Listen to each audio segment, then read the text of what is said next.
Hello, shooters, loaders, and casters. Welcome to the Friday night live stream for the Georgia Shooting Connection. We're here, and we're glad y'all are here. So, welcome in. Let's pull up a chair. We got a guest. We got Big E on with us tonight. So, we're expecting Chico. We haven't heard from him saying that he will not be here tonight. So, we're going to hope that he will.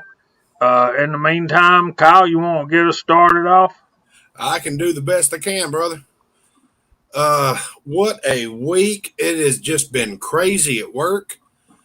I wanted to leave at 11 o'clock today. That way they wouldn't take a day of vacation from me. But I stuck it out. I pushed through. And here we are. And let me tell you, it was not fun for the other 4 hours of my shift. But, after walking 25 miles today, and I got my phone and it tells me I did. I am exhausted. I was ready to go to bed at 4 o'clock. But I'm glad everybody's here. We're here. We got some great people on the panel, and we're going to have a little bit of fun. We've been having a lot of fun before we started this. And hopefully, we can continue it, but just not in the manner in which we were performing it. What do you got, Russ? It's been another week, but like you said, we persevered. I'm with all the weather here coming in my part of the state tomorrow. I'm still trying to go to the range tomorrow. My old Ford squatted. I put so much stuff in there today, but I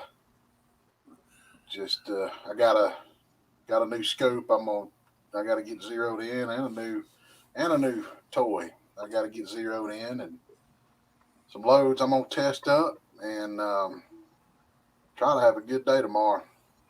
It's got to be better than the rest of the days of this week. Woo. What you got, Big E? It's been a fun week here too.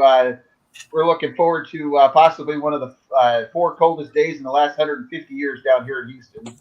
So, so the world's going a little crazy down here, and haven't heard back yet. But the looks like I may possibly get out and do a little shooting on that day. Just Monday, got the day off, so just to record it for posterity, And then other than that, I've been playing with my new Arkin scope. I have a new Miopta scope, and I cleaned my old barrel out after I borescoped it, and even though it was patching clean, it was bad. And now I got it cleaned out. I'm actually getting ready to load up some for that and 22-250 TC Encore barrel and go see if that thing will actually shoot now that you can actually see the rifling. Well, we're glad you're here. Scotsman, how's your week been, brother? Kind of like how, man. It's been a long week, but good for the most part. But very long week at work. All kinds of problems with stealing stuff at work. But spent most of my week on the forklift, so I'm not complaining too much because it makes for easy work. So we got heat finally, so we're good to go there. And yeah, I'm doing all right. I'm good. Glad to be here. We're off this weekend, so back to work Sunday night, but glad to have the weekend off. So I'm glad you had the weekend off too. I can sum my week up in one word. Probably shouldn't do this, but I'm gonna say it. You ready? Colonoscopy. Whoa.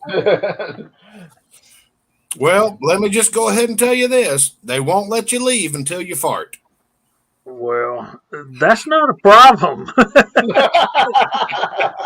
going to see James. So, I can't hear you, Russ. Kyle got it. I didn't even hear you. I said we're going to see Jamie's mic going.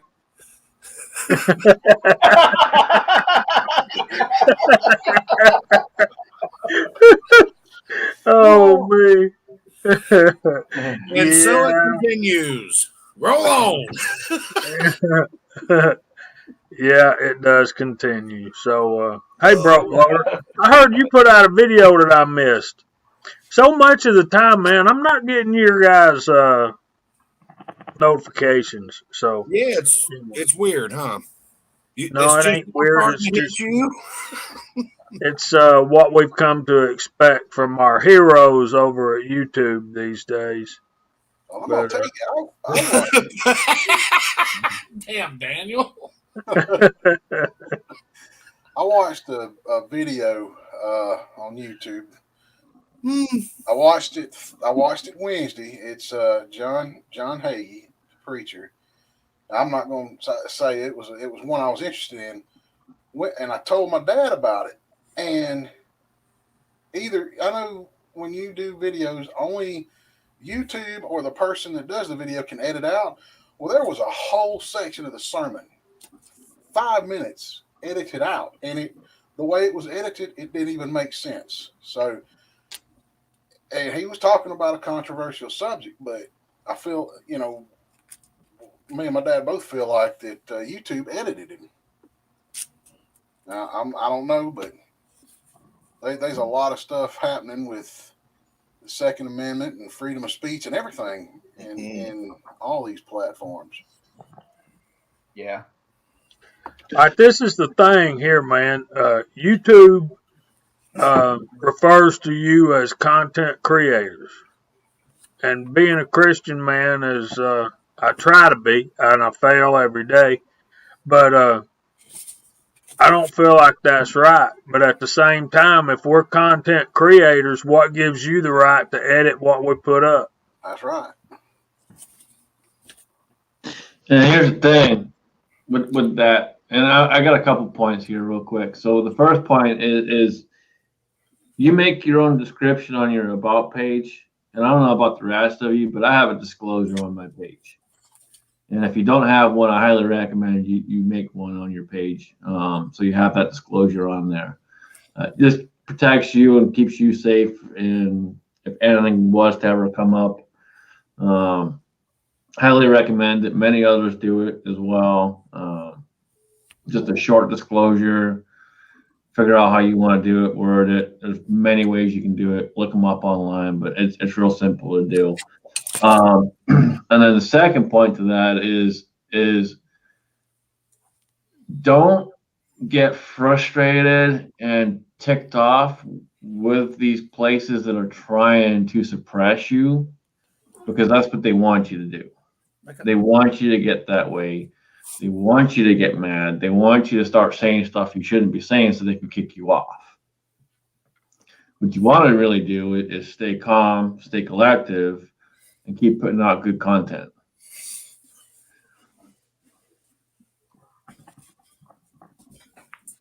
I'm doing my best to quit giving them my money.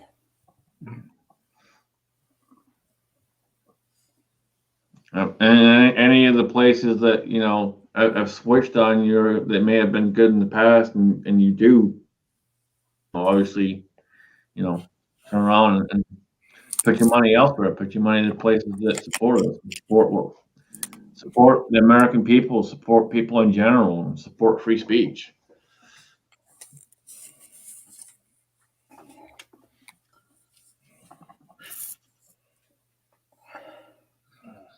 Man, side chat rolling tonight, ain't it? Yeah, it's active, which is great. Yep. So, I'm gonna change the view here for a minute. I'm gonna be loading some 12 gauge slugs while we're discussing all this. There you go. All of a sudden,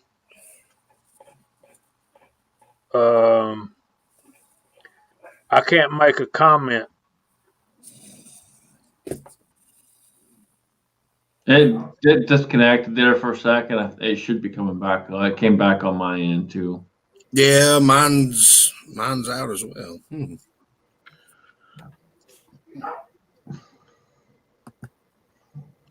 Okay, that's wild.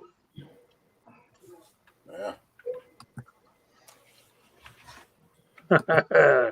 Dang, Fuzz. Okay, I'm showing we got, well, I was showing 41, now I'm showing 38. So what you going to do, Kyle? I'm going to load up some 12 gauge slugs with these Russian molds. Well, I guess I am if I get the primers. That's enough. That's enough. Oh, Okay. hang on. Gotta reach up here. All right, so I was really hoping that Chico would be here tonight.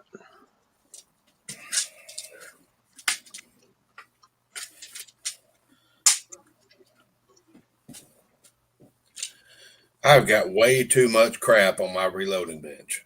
Way too much crap. Far out, Idaho. You cleaned that up from what you really wanted to say, and I'm sure he did. yeah. He is a Marine, by the way. Oh. All right. Okay, so let me. We got Andy 79Z28. I'll run through the side chat quickly as I can. We got Edward Petty, Idaho Rogers USMC Paul Loud, Jerry 1911, Fuzz T Fork 8, GGW Reloading. What's up, man? We got the man of 10 himself, Tony 47, Jason Stewart, Daniel God is my judge, JCM 45, Andy 79Z28, MCK, Uncle John. What's up, brother? Bald and Curious. Hey, Val. Hope everything's going well. Thoughts of an Old Soldier. We got Big E is on the panel with us tonight. We're going to talk about scopes here in a minute. MCK. Did I already say him? Nope. Well, we're glad to have Mark. Mr. Pollard. We got Oceans 374. We're hoping Julio's feeling better. We got the Crazy Scotsman in the panel. 67 Rebel SST AMC. Broke Loader, what's up, my brother? Pony 47, already said him, but I'll say him again. Let's see.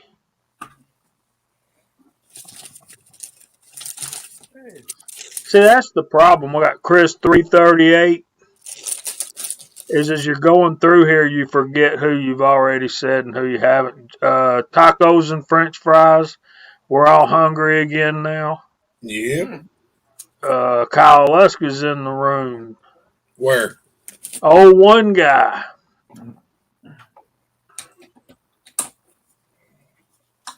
GGW Reloading. Already said him, didn't I? Andre D'Angelo. And that takes me all the way back to 8 o'clock. So, welcome in, sports fans. Georgia boy in here. Yeah. Georgia boy. Yeah. Big Al. Ought to be on the panel, Georgia boy. Yeah, he needs to be on the panel. I did not mention Hillary Clinton because I didn't see that she left a comment. So if she's watching, make a comment, leave a comment, Hillary, and we'll acknowledge you're here. Well, you didn't leave a comment about her. You didn't mention her because you didn't want to, suddenly commit suicide. Oh, Lord. There's Willie Bullet, man. I knew he was here, but I didn't see him in my list. She's going bald and curious. We got Kingpin out there saying hey to all of y'all. He does that much better than I do. Got Georgia Boy 44. 6-shooter Texan popped in on us. Did you catch Squatch? And I think that's everybody. I'm sure. Look, guys, if I miss calling your name, it's not because I'm not glad you're here, because we cherish all of our viewers. So we want to talk a little bit about scopes tonight. Um, I'm not sure when Big E ordered his, but I know he's got the Arkin just like mine. I can't show mine because it's connected to a firearm that we're not allowed to handle on live streams on YouTube. We got Tired, just some guy just popped in. Thanks for joining us. There you go, Georgia boy. Cool. Very good. Tell us about it. That's why we're here. So, Yeah, Biggie, you wanna show your scope off and tell us a little bit about it? Hi, everybody. This is the Arkin SH4 Gen 2. Mine is in the MOA reticle. I actually bought it to go on a 22-250. You can see that it's off with the rifle at this time. And so is that part. But it's I actually ran into a what we call a diving board issue on an Encore, where the rail holes aren't very long, so it actually cantilevers over the barrel as the barrel ticker goes out, and you get vertical stringing. So it's going to go back and get a known fix for that at a barrel smith. But yeah, the scope itself is 6-24. If you have seen it, or if not, it's worth a read anyway. So it's another guy's opinion. Most of the reviews are really, really good. You want to see a bad one? Ballistic XLR. He did the ballistic drop software for in a spreadsheet on Excel. You plug in your data and it populates all your drop data in wind values and does temperature corrections and all kinds of stuff like that. Is the software work? I dialed up 600 yards on my 300 Win Mag, hit a 4-inch target. It's at the 600 yards, dropped it to a 400 yard 4-inch steel, back to the 6 and back to the 4 on a cold bore dial. The first 4 shots of the range, 4 hits. Yeah, software works. Yeah, my take on the scope is it's been really good. Yeah, some of the complaints about a little bit of foggy or milkiness up in the kind of a soft focus up at the top is pretty consistent from what I've seen. Mine, unlike I know him as Becca Streisand back in the days, Colin Burns over Ballistic XLR. He tore that scope a new one. He didn't like it at all. Some of it, I think, is just a bad taste from customer service, which is lacking. I'll give him that, to put it nicely. But the scope itself, for me, once you get it down to about 20 power, which is about where I expected to be able to shoot with it, clears up tremendously. And not to say that the 24 power is bad, because I actually still prefer it when shooting groups at 100 yards. You're just trying to figure out, pattern the gun. Just want to get your best little groups going. It was totally usable at 100 yards. If you're going to try and shoot at a distance, I think the milkiness, fogginess, whatever you want to call it, is going to be a problem. Like I said, though, at 20, when they drop it down to 20 power, it really cleared up a whole lot. Almost all of it for me cleared up. The side focus for the parallax adjustment has been very forgiving. Kyle's making all kinds of noise with that thing. I'm sorry. Yeah, but it's I've actually found it very forgiving. If you're off just a little bit, there's kind of a range where the parallax really seems to really dial in on the scope. Where you don't have the parallax issue, a little bit of clarity either direction kind of comes up. When I first got it, the fast focus, I thought, I just assumed it was quote unquote tuned to 2020. because everything's perfectly legible, everything's seemed to be perfectly clear, but it wasn't. It was actually dialed in just to a stop. And when I started playing with it, the fast focus actually, it really didn't seem to clear it up much, but it made the image of the reticle much more prominent. All of a sudden, you could see the graining and the detail of the paint in the reticle once you got it tuned up right, and so it didn't fade or wash out into the image too much at that point. I haven't stuck a battery in it for the elimination yet, but as far as the turrets, as you know, going back and forth, mine dead on. I wanted to move it over. I measured the first groups that I was shooting. I wanted to move it over four MOA. Ran it straight over to 4 MOA, and it was dead nuts. It just moved it right to the center of the target as expected. Vertical was same way. I'm sorry about the noise. That's all right. It's not been too bad. So some of the guys out there are talking about Cabela scopes and some other things out there, but one of the big things you got to watch is the warranties. So you got Jerry and Idaho and a couple others out there talking about the warranties. A lot of times companies will turn around and change it halfway through when they're making a line and turn around, it was lifetime and now it's limited lifetime, or it's yeah, a year, 2 years, whatever it may be, and they'll break it down however they want to. So you just gotta be careful when you purchase and stuff like that. we'll have to see. Depending on what you're going with, what you're putting it on. If you have a specific purpose and you really want to invest in it, and spend extra money and get something is going to have that consistent lifetime warranty. Otherwise, just buy something cheap that's easy to replace. Yeah, I mean, when I got mine, I actually got mine on November 22nd, which happened to be my birthday. It was the day that Tiborosaurus Rex put out his video on it. Said it was the best scope under $500 for a long-range shooting PRS. I don't know necessarily PRS, but he more into long-range shooting, but most people synonymous with PRS, and same real basic ideas. And so far, I pretty much agree. I feel like I stole it. It seems to be tough as nails so far. It's really pretty solidly built, 34 millimeter main tube, the whole 9 yards. It's the question of the warranty.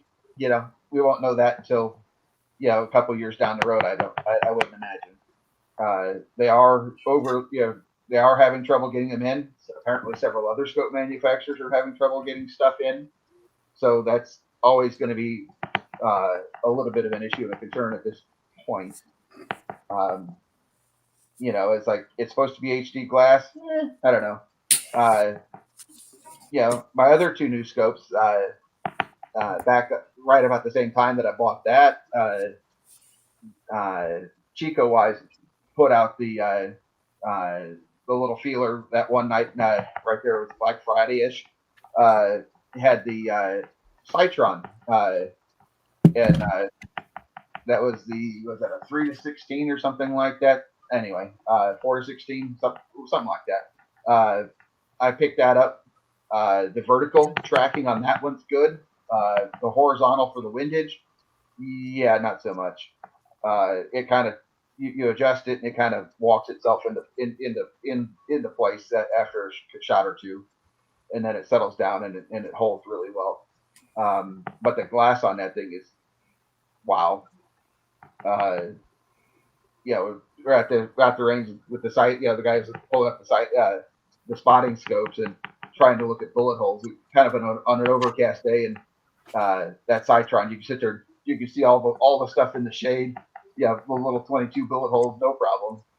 And it was really nice. For the $250 is probably worth every penny of that. I didn't get it to necessarily be a dial it up scope. It's actually a second focal plane and it has target turrets, but they're capped. They're not regular. They're not just little hunting ones or whatever. They're target turrets, but they have caps over them. I kind of got that one more as a pseudo hunting scope, so not too displeased with, because it has really good glass. It does hold 0. That's been good. And then the third scope I got recently, and I was gonna put it on my 4570, but end up putting it on my 445 Super Mag, is the Miopta. It's a 2.5 to 15 by 44, and wow, that shot glass is amazing. Yeah, the lines on Miopta get a little confusing because they overlap real bad. So even though they have like 6 different lines of scopes, and you'd think that this is just the cheap one and this is the super high end stuff, it's not so much. So even like some of the base scopes, just the straight Neopro 3 to 9 is some of their best glass, but it's a $500 like a 3 to 9, and it's just a basic little 3 to 9 by 40, and the only thing you're buying is glass. It's got decent turrets, but they're just little hunting turrets. Your vertical and your windage. There is no side parallax or anything like that. It's just $500 of glass. You look I at kind that. of have to agree with Kingpin, man. Iron sights are the way. If you can still use them and you can still see them, iron sights, baby. I hear you, but that's been gone for me for a while now. A ways back, JCM45 said that he had a 4x32 Tasco. Mine, that's what's on my 35 Remington lever gun, and I bought it when I bought that gun, and that was that gun was made in 1980. I bought it in 81. So, let's see, how many years ago was that? A lot. 40 years ago now. Yeah. So, and it still works. I think it still will. I think it will still 0. I think it still holds 0. As far as I can tell, it still works okay. But that's old enough to be a Japanese Tasco, and some of the guys in the side chat were talking about the Tasco. Okay, JCM's is 3x9. Okay. Some of the older ones are going to be some of the best stuff out there. You can find an old proper true Redfield. You'll have some really good glass, but it's hard to find the true ones anymore. Yeah. If you're not afraid of spending just a little bit of coin, if you look around, you can probably find them fairly competitively. I mean, my local gun store sells it for $500, even though online you see them for $6. But they're like that 3 to 9 by the Miopta. It's I mean, you think of Tier 1 glass. I mean, you're thinking you have your apochromatically corrected HD glass. Well, this isn't that. But it's Tier 1 like ED glass. So tough, uber clear. Well, one of the biggest things people don't know when it comes to optics is Miopta actually makes scopes for a lot of these companies, and they just changed the name that's on them. Miopta is probably one of the biggest ones in the market when it comes to that. There's a couple others, but Miopta is one of the biggest. Yeah, and for the quality stuff, yeah. The like the 3 to 9 that I've been mentioning, they made it in a 42 or whatever over the years. They've changed it just a little bit, but it used to be Zeiss. It used to be the Euroline or whatever at a Cabela's. Never a cheap scope, but it's high quality. Just a tick behind. Probably a little bit more durable, but a tick behind Swarovski for just a base 3x9. I agree with 10 Man. What the heck is that noise? And now it stops. There it is. There. I thought it was you loading those shotgun shells. No, I was on mute. Yeah, we're making grits out here. Trouble is, when you make grits, it sounds a whole lot worse than that. Woodpecker.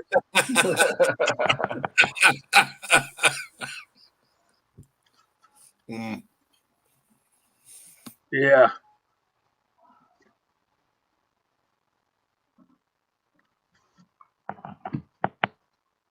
Big E farting. Trust me, you would have no doubt of what that was. Yeah. That sounds like an interesting scope too, Jerry. So yeah. We got a room full, we got the side chat popping. I saw Lakeview Outdoors out there, AR gun 1776. There's Mike Hester, 6-shooter Texan again. So yeah, welcome in everybody. So all right, Big E, the question of the night. Out of those 3 scopes, which one you like the best? Miata. You like the Miopta the best? Oh yeah. And As a hunting scope, yeah. as a hunting scope. Yeah, I mean the ideally I got that I got the MOA version of the Arkin, just because I'm more familiar coming from the SWFA. I actually bought it first, but it's I bought it more as a kind of as a first focal plane hunting scope for maybe one of these days I get to go do a little prairie dog maybe or coyote hunting over here in Texas. I'm hoping to do that down the road here soon enough. So that's kind of where that one was kind of in the vein of. It's just more of that feel. For pigs and hogs and stuff, I got the Miopta for my Encore for my 445 Super Mag, and the glass on that is just freaking superb. The Citron is just a little behind it.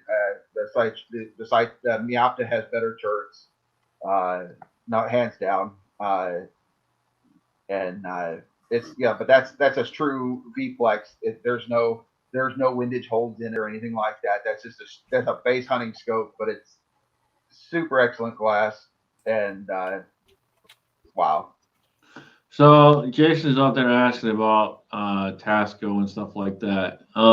Just remember this: every scope has a purpose, and depends. It all comes down to how much you want to put into it and what the purpose of what the scope's for.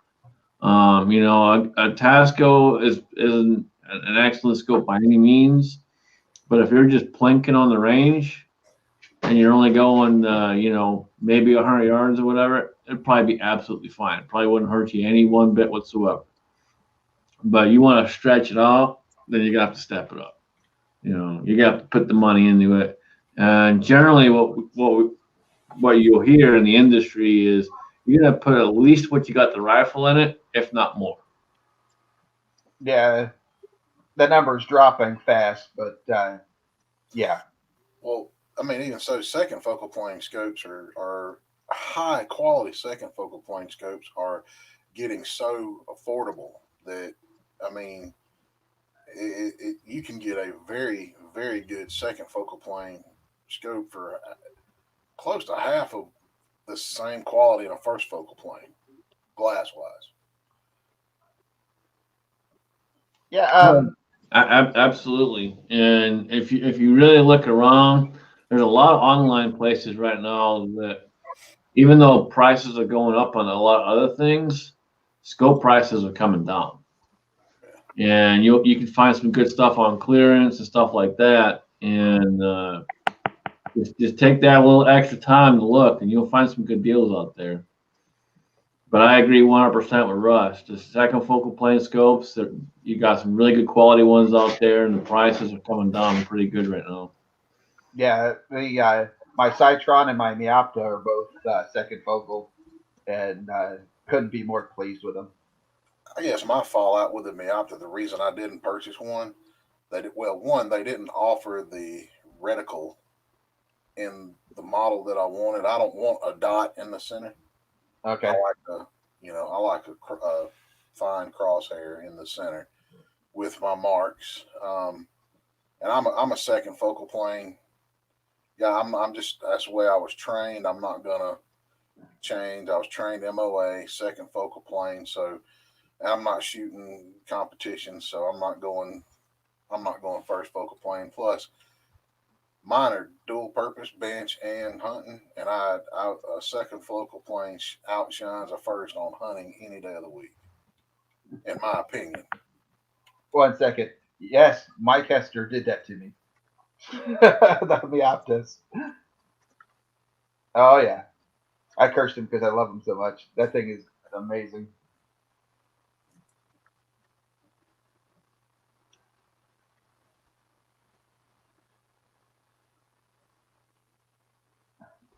A lot of the hunter guys out there prefer the second focal plane, and I get it.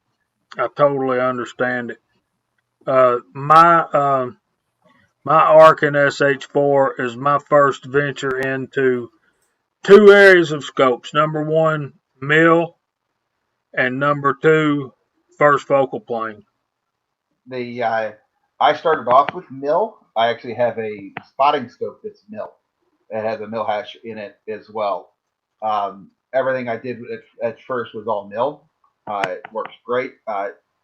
In the end, when you're out at distance, it's as long as you're using the same in your binoculars or in your spotting scope. If you've got a reticle in there to look at it versus your scope on your rifle, or you got a second scope that you're using to do wind calls or corrections and stuff, then or even in your own scope.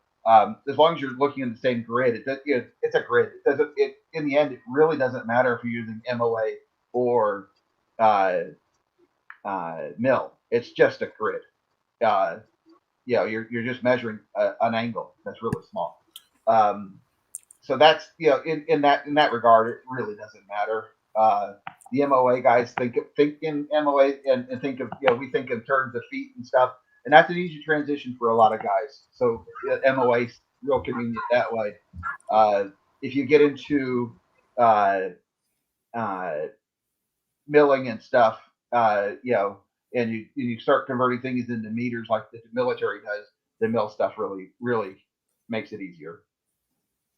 Well, the thing about first focal plane versus second focal plane is no matter what magnification your first focal plane scope is on, your crosshairs are there.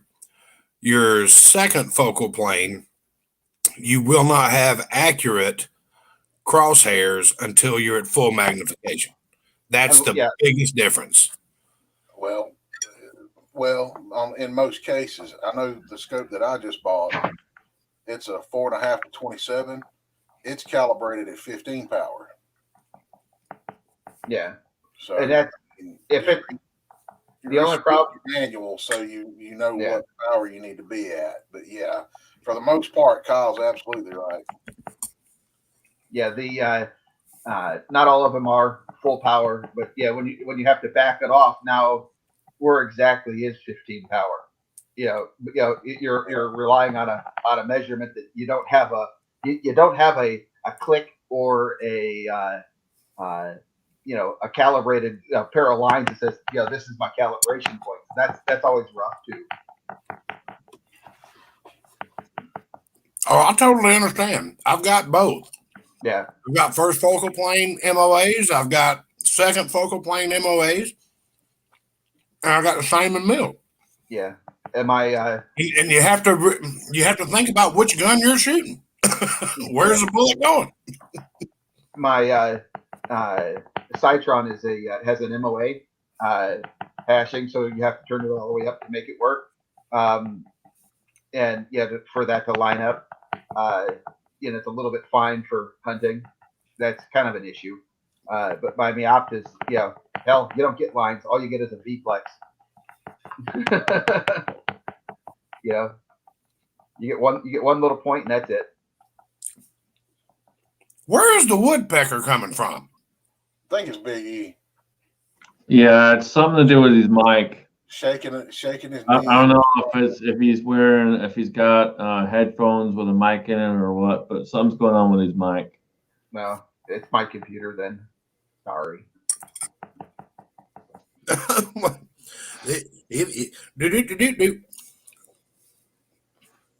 No. Tin Man's exactly right, man. It's all about the facial expression. You got to get the right facial expression when you pull that trigger, and bam, it's going to happen for you. It's just like playing guitar.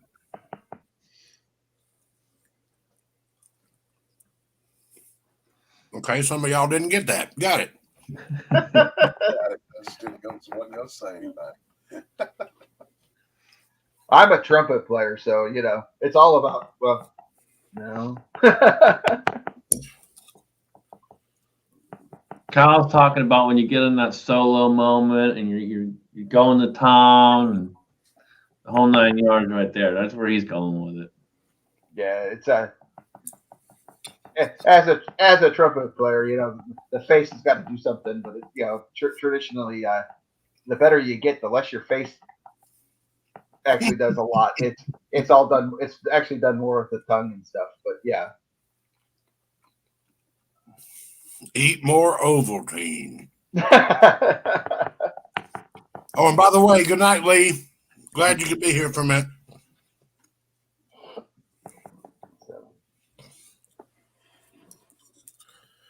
He's not sending SOSs. He's sending SSSSSSSSSS. Hey, Russ, you said you got a new scope. What'd you get? I got an Athlon. I don't want to say it wrong. I got the box right here.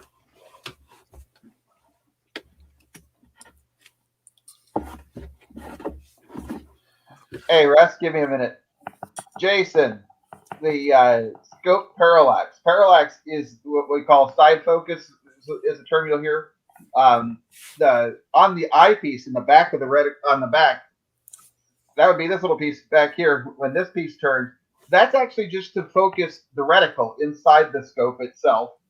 The side focus over here, when we turn this, a lot of times you'll see it done in, have like little yardage meter on here. A lot of them have gotten away with it, kind of done away with it because it rarely matches up, because once you change the eyepiece, everything changes just a little bit. So that kind of moves around.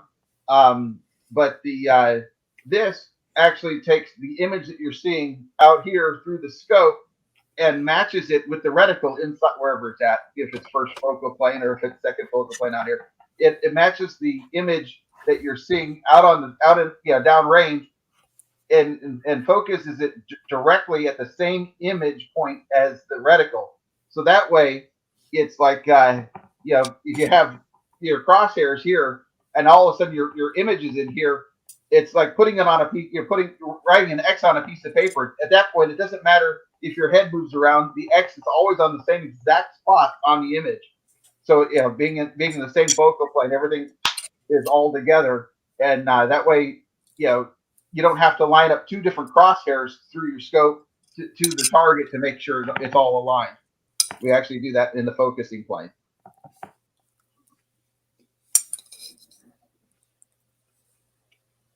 Yes, you still have to get behind it, but one of the things you check when you go to check your parallax is correct, you'll actually vary your head just a little bit.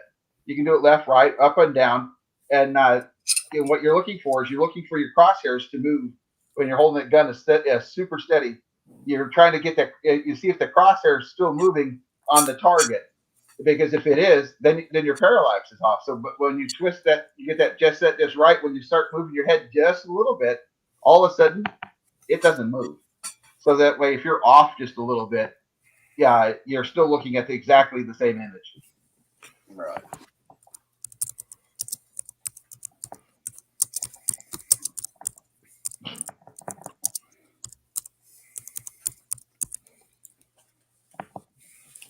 So I got the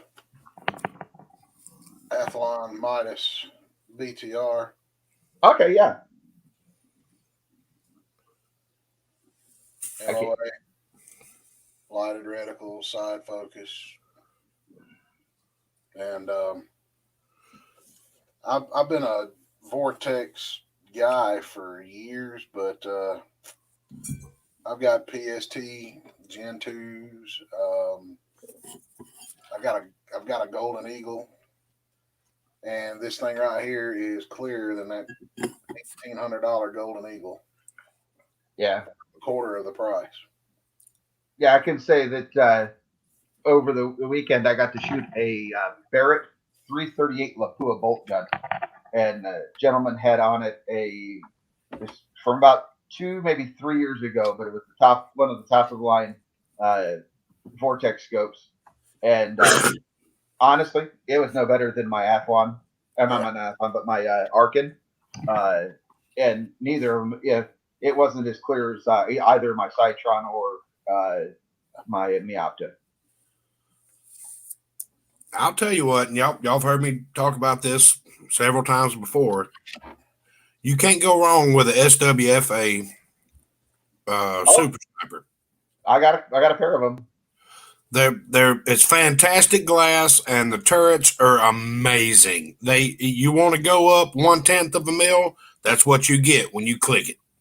Yeah. Tin Man, that's actually one that I'm thinking about purchasing to put on another rifle. I want to put the Midas through its paces, but if the rest of them are anything like this one looks so far, man. Yeah. Well, I mean, scope companies have come a long way. They realize that they have to put out a quality product, or else nobody is going to use it. Right. So I kind of had a falling out with Vortex. Did he tell me to? I sent in a Strike Eagle. I got it right here. The 318 by 44. And 30. I think it's 30 millimeter tube if I remember right. But the tracking, it was Wow. horrible. I mean, absolutely horrible. At 300 yards, I was doing a box test. I raised it up 2 MOA, and it wound up being 2 MOA high, but 6 inches to the left. wow. And yeah, I sent it back, and they wanted to blame it on me, and I told them, I said, I'll never buy another one from you. That's it. Yeah. I shied away from the Strike Eagle because of all the guys that were reviewing them online that were sending them back because they were junk. I had a problem 3 times. I had a problem with the first Diamondback that I had, and I took it back to the store, and oddly enough, the Vortex rep was there. And I'm like, hey, Mike, I need to bring this back. Why? Because it's junk.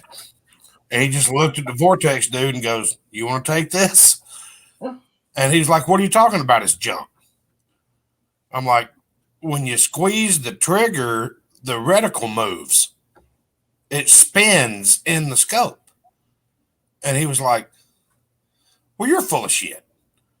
And I said, give me some Allen wrenches and some scope rings. So I mounted the scope on a different gun.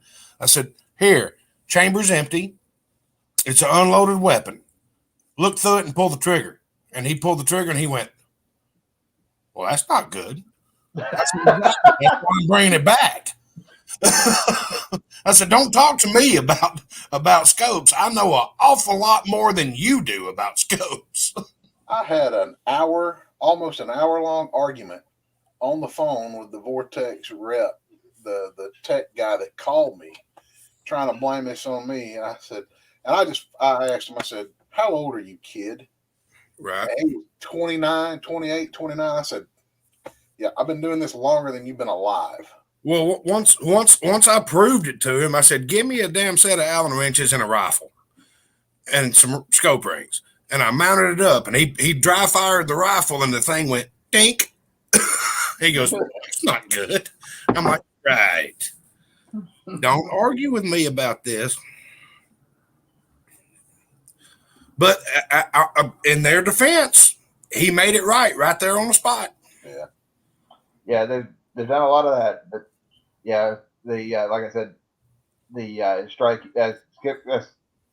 eagle ones were the ones kind of like the canary at the coal mine, and apparently they're they seem to be having a few more issues than they used to. They're definitely hit and miss, and that's how it was when Vortex first came out. They were definitely hit and miss on their entry level budget line stuff. Yeah, this was when they first came out, and they've gotten better. Customer service with them is hit and miss. It all depends who you get, and I hate saying that because you really don't. It shouldn't be that way, but unfortunately, a lot of companies are going that way. It's hit and miss with who you get. Yeah, you get a guy like the crazy Scotsman on the phone. Well, you just don't know how to use a scope. Yeah. Then you get somebody like Jamie. What can I do to make it better for you? I called him a kid because he sounded like he was. And that was not meant in any way, shape, or form of disrespect to either one of you fine gentlemen. That's right. It's just y'all have different ways of dealing with things, and I totally appreciate that. I'm not an asshole till I need to be. Whereas Scotsman, out of the gate. Hey, I'm not gonna deny it. It's true. I mean, out of the gate, that's just how it goes. If you don't like it, go somewhere else. You know? Yeah. I mean, I totally understand that concept. I really do. Well, this is my thing, and this is the reason I didn't buy a Vortex scope when I bought the Arkin. Is everybody? I hear all these stories about how good Vortex customer service is. They said I called them up. I told them what kind of problem I was having. They sent me a new scope. I sent mine in. They sent me a brand new scope. No problem. I'm like, let me tell y'all something. And me and Scotsman go around about this fairly often. And I understand his point of view. He understands mine. This is the thing. The best customer service is the customer service you never have to use. If I wanted customer service, I would have bought a Vortex. It's like the reason they make champion spark plugs is because there's people out there that really like changing spark plugs. You understand what I'm saying? Look, I don't want to have to send my scope back. I want to put it on my rifle. I want to take it to the range to sight it in. I want to go kill deer, or I want to go shoot long range, whatever, and I don't want to have to mess with it no more. The sad part is some of these cheaper companies have some of the best customer service versus your high dollar companies. And it's just sad. It really is sad. You got these companies that have these lifetime warranties, but they never want to honor it. Right. I guarantee you call Schmidt Vendor or whatever and tell them that there's a foggy piece in my glass, which comes from Germany. You know, oh, there's no way that there's a foggy piece in your glass. You have a dirty lens. Yeah, but it's on the inside where y'all built it.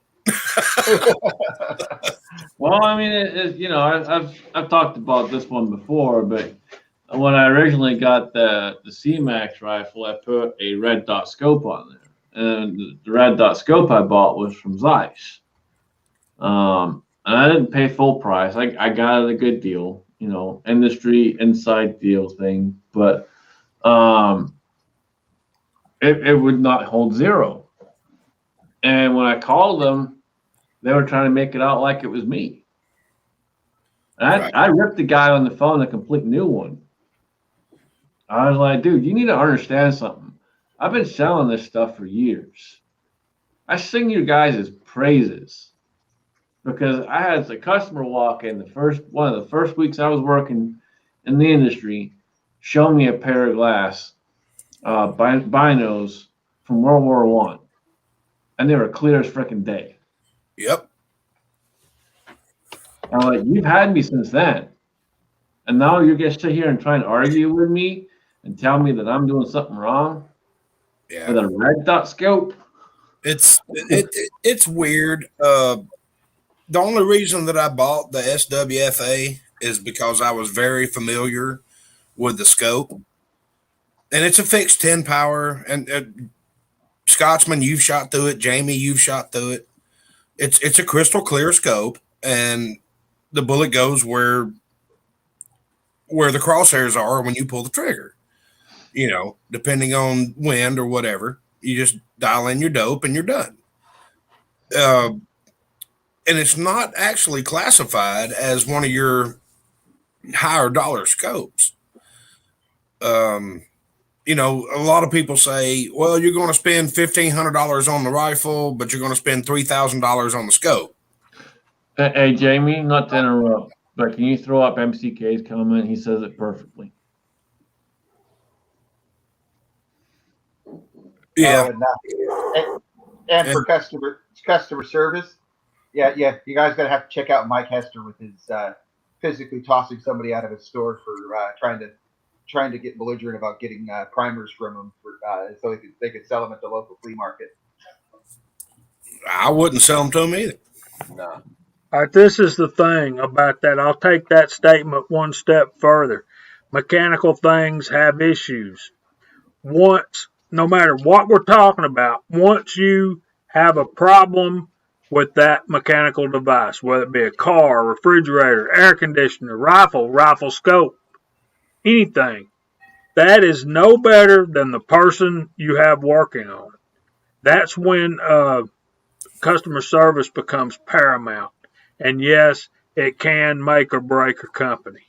Well, I can tell you this. Vortex took care of me right then and there on the spot. He looked at the owner of the store, whose name is Mike. He said, give him another one. And he gave me another one. He said, take it out and shoot it today. Here's my business card. You got my cell phone number. Let me know if there's a problem. And that's the same scope that's on my Daniel Defense right now. And that's how it should be, you know. And over the years, you know, most bad out of the block, you know. Most of you guys know I used to live in Georgia too. When I was out there, when I left there, for example, there were so many people that didn't want to go back to the store because I wasn't there no more, because I gave them the service. Oh, you just say that. Whatever. I don't care. You act like I care. I really don't care. I don't care. I gotta get up with you a little bit. Customer service is key, man. It really is. I can't tell you this. He used to live because he knows the exit numbers. I can't hear when both of you talking. Say that again, Kyle. I said, I can tell you this. He did used to live in Georgia because he knows the exit numbers. He does. Now, what did you say, Scotsman? I was saying customer service is paramount. It doesn't matter what business you're in. You know, I've been in firearms now for well right around 10 years at this point, and various forms, shapes, and all the rest of it. And no matter what side of it you're in, you know, customer service is always key. And James, that's where I got the twang, man. I got the little twang from Georgia. Yeah, you got it. Yeah, he came over here and he talked like a Scotsman. He left Georgia. He talks like one of us. He showed up. Hey, where's your kilt? Then he leaves and he's like, "What y'all doing?" Going to the Waffle House and ordering grits. With gravy. Man, I haven't been at Waffle House since I was in Georgia. That's because I don't have them in Ohio. They do. They're just not the same. Oh, y'all got unsweet tea. No, their waitresses have teeth.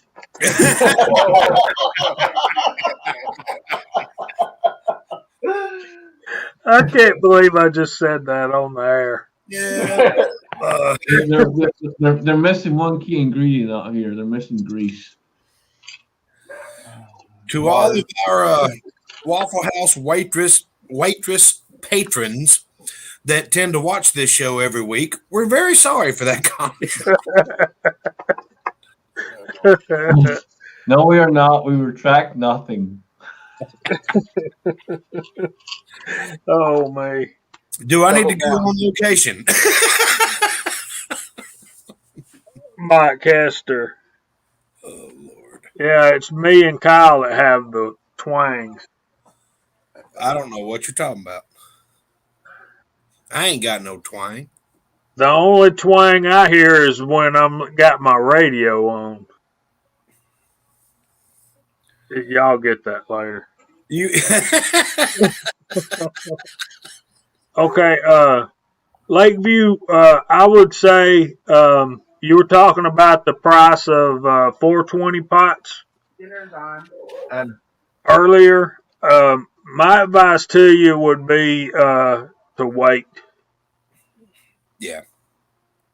You just need to wait for a week or so. Well, like JCM said, he sold his for $120. They're $65. I mean, that's what they are. Now, I don't blame JCM for selling his for $120. I'd do it too. Wait 3 months and buy 2 more. Yep. Because things ain't always going to be this way. Here's the thing. And me and Jamie's talked about this a little bit, and I've talked to a couple other people out too. Expect it for at least the next year. This ain't gonna go away this year. I'll tell you that right now. This isn't like past times where when we're in the Obama years and stuff like that. This is gonna stick around for at least another year. So just hang in tight, dig in, and conserve what you have. And if you can buy them at a decent price, buy them. But don't be buying them at stupid prices. Yeah. Do not pay $120 for a brick of primers. Do not do that. Don't even pay $99 for no Lee 420 pot. I'm telling you.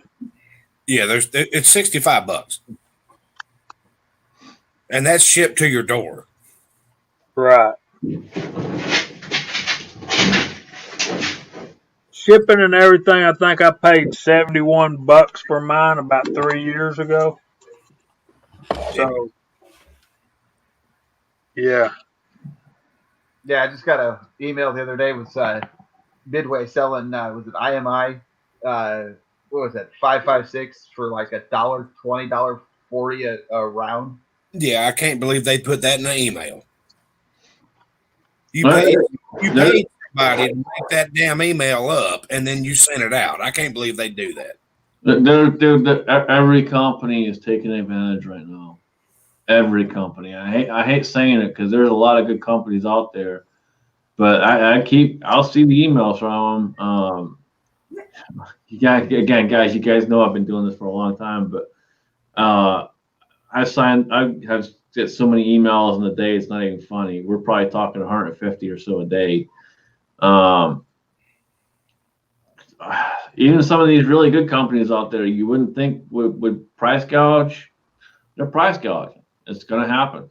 They're taking advantage of the situation, and to a certain extent, you really can't blame them because that's just where it's at. But then at the same time, you can blame them because they're a quality company. And you think they would try and stay true to what they are and who they're supposed to be, but they're playing the game. So I've lost quite a lot of respect for Mr. Larry with Midway USA for him to allow that to go on. I mean, it's ridiculous. Jason, all I know to tell you is if you go to the Waffle House in Georgia, there might be some waitresses with some ammo that would make you a good trade. Well, I don't know if they'll trade for ammo, but you might get your meal for free. That depends on what part of Georgia you go to. They might have a lot of ammo. I would keep my teeth though. I can make my own ammo. I can't make no more teeth. Mm. Said George Washington. I hear you.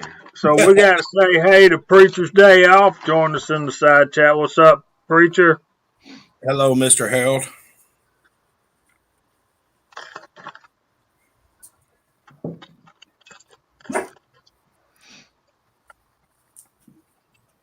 Talking of price jumping, whatever you guys do, don't buy presses on Amazon, eBay, or anywhere like that because they are insane.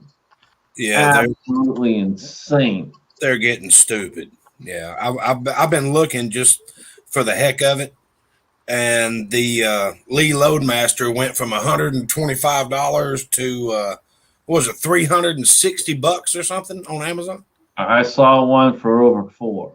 Yeah, that's just ridiculous. I saw your basic Lee single stage press. I think was 120 or 130. Just to give you guys a basic understanding of what I mean by that, a year and a half ago, you could buy them for $25. Are you talking about the Challenger C or whatever it is? Yeah, your basic press. It's Yeah, the little well triangle looking thing. It's Just well right over there here. Yep. It's Yeah. well over $120 right now. Cool. I paid $32 for mine. Yeah. Yep. They were when we were all jumping together and helping people out, getting people started in it, we were paying $25 for a press. Yeah.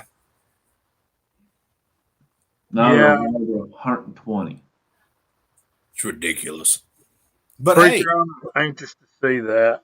just rest assured, price gouging has been made illegal by our United States government. I'm just going to leave that there. Y'all can elaborate.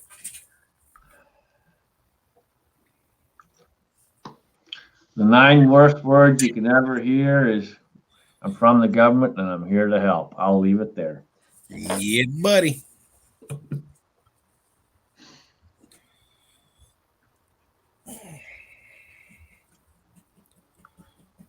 So, Preacher, have you had the shot too?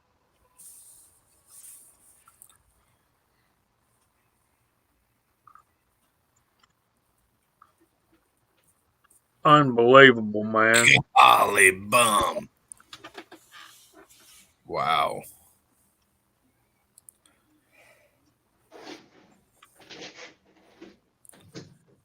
Wow. I've given up on getting to the post office for Jerry. I think I'm just going to UPS it to him. I can do that from work. Yes, Jerry, I still know I owe you something. I ain't getting a shot either. That's exactly where I was 2 weeks ago, Walter. I had the flu. Went to the doctor and wanted to get flu some flu remedy stuff like a shot in the butt, steroid pack, standard stuff. But what I got was a COVID test. They did the rapid test and it came back negative. That wasn't good enough. They had to send the quote unquote molecular test off. So I had to stay at home from work for a week. Yeah, so I feel you, brother. I love the meme that's got Will Ferrell as Ron the anchor man or whatever, and he's sitting there with a beer, goes from staying 6 feet away and wearing a mask to wearing 3 masks and anal swabs. Well, that escalated quickly. With the shot, there's too many people having weird side effects like nut allergies, peanut allergies, and freaking Bell's palsy. I mean, the risk of all that is far higher than with the flu shot. So, Okay, if you want to go, do you all know the death rate so far or no? I don't have it in paper in front of me. All right, so the death rate from people having the shot so far, and this is just what I've seen, and if you want proof, trust me, it's out there. Go look it up. It's out there. But on average, you're looking at about 25 to 30 a day dying from getting the shot. And usually, from everything I've seen, it's the second shot, not the first shot. Yep. And it's within a week to 2 weeks of the second shot. That's pretty smart, Walter. Right on, Idaho. And so far, the number is well over 600 that have died from the shot. I'm wondering if that ain't what took out Hank Aaron, because he was a healthy human being. And this is what took him out. And all of a sudden, bam. I know. Mike, that ain't exactly the shot I was talking about, brother.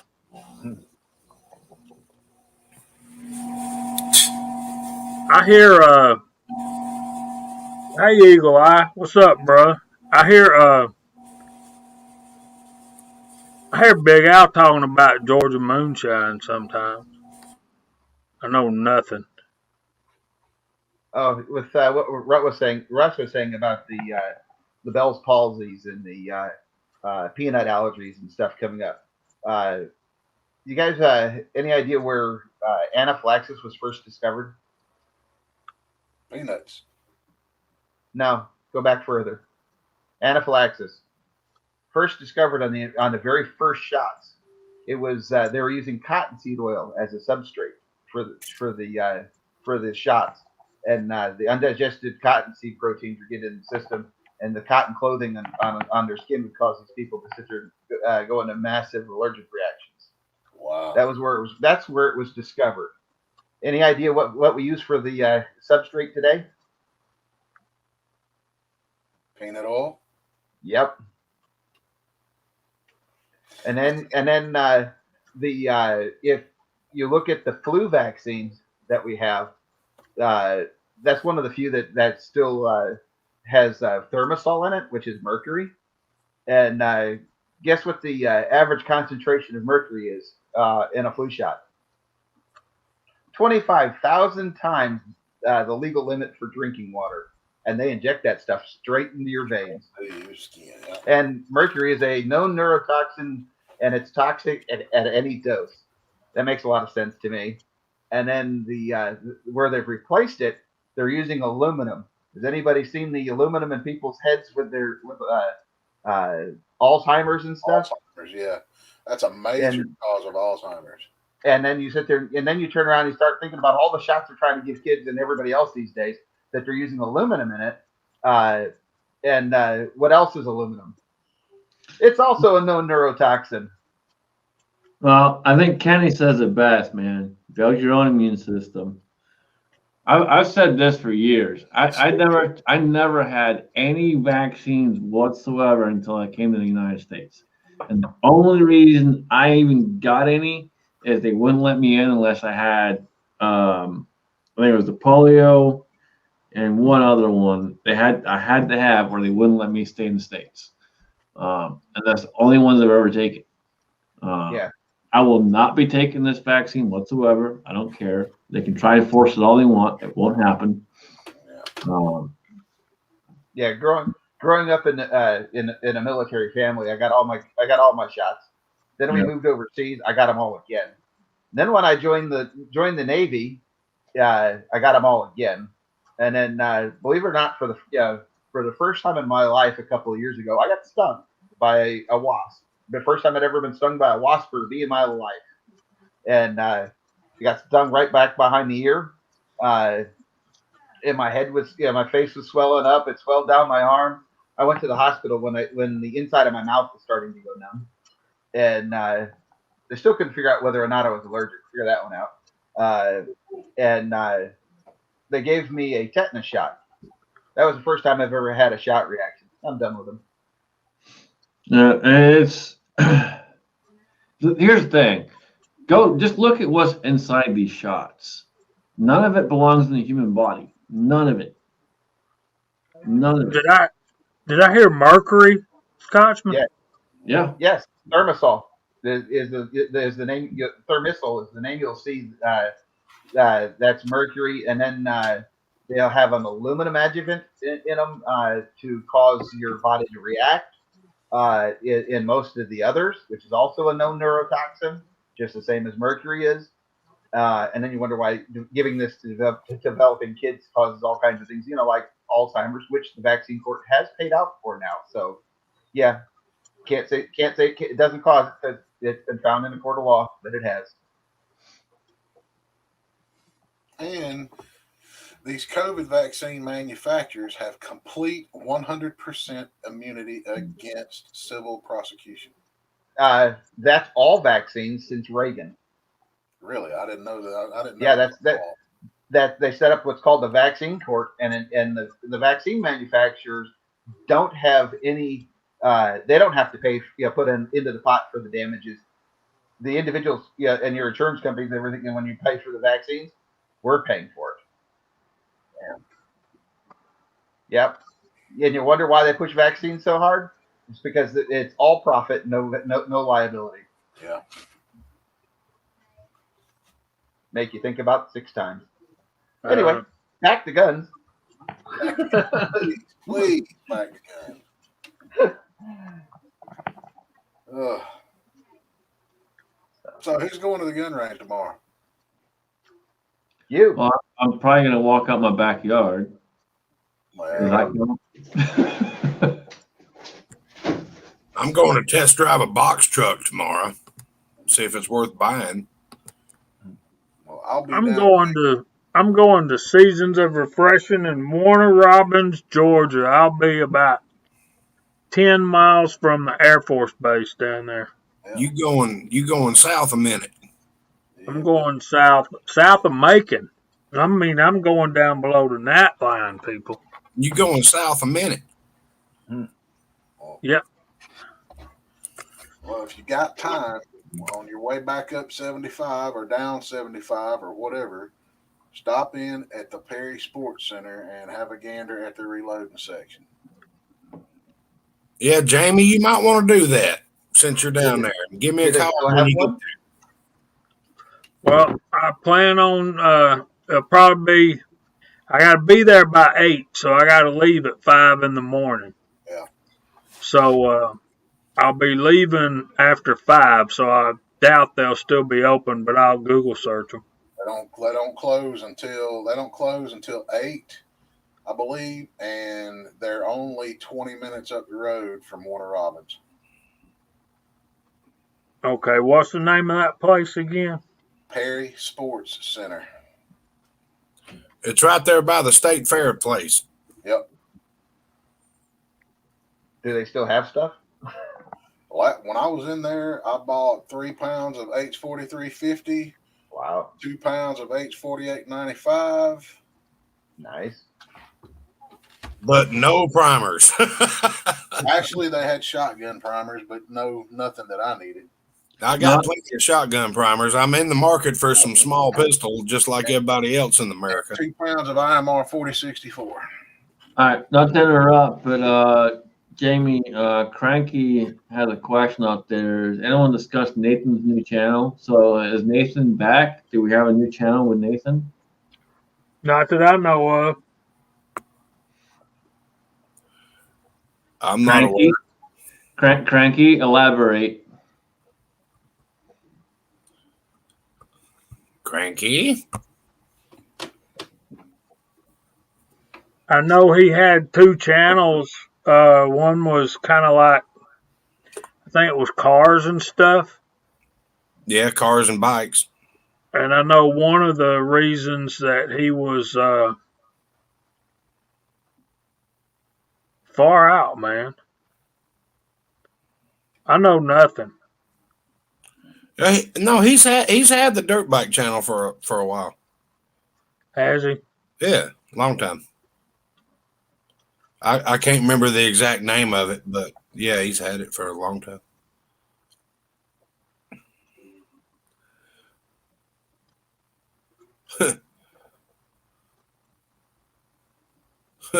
Well, imagine that Meg found it. Hi Meg. Hi Meg. Hi Meg. Bye Meg. That's why he don't stay on a live stream very long. It's because he's out hunting crap like that, huh? I miss Nathan, and I think we all do. I really miss his weekend roundups on Sundays. Those were great.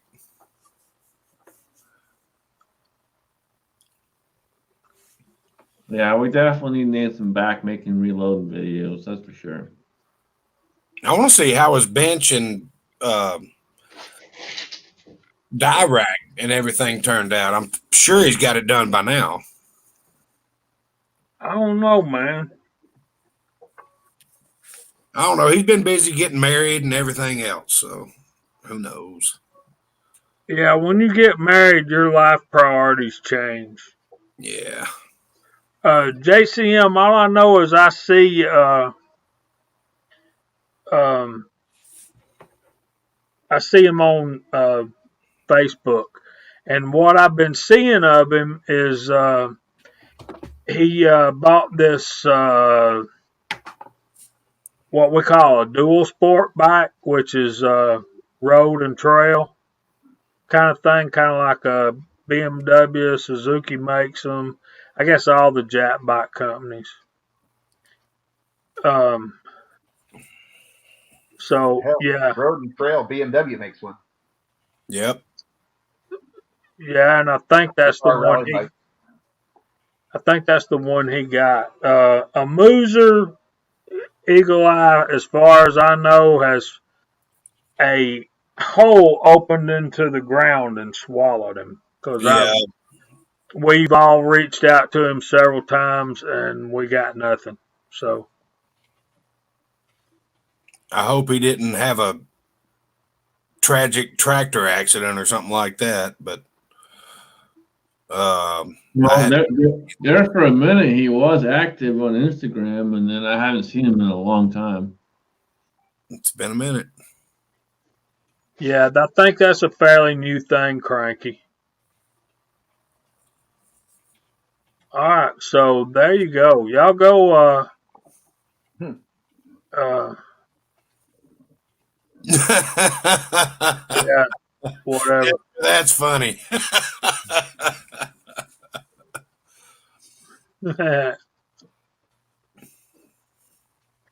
So yeah, y'all go subscribe Nathan's new channel. Tell him Georgia Shooting Connection sent you. There you go. Thanks, Cranky. Oh Lord.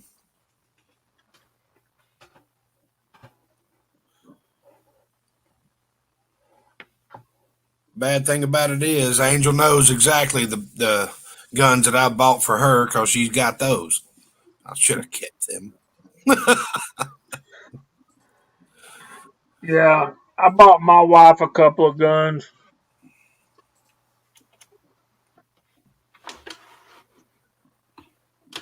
Yeah.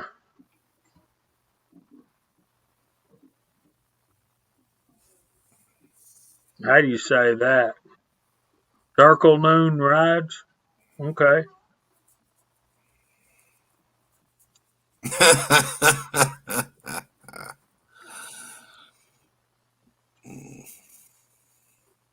Kids break your heart, guys. Your kids will break your heart. Yes, they will. Never before have you given so much to somebody who just didn't care about it.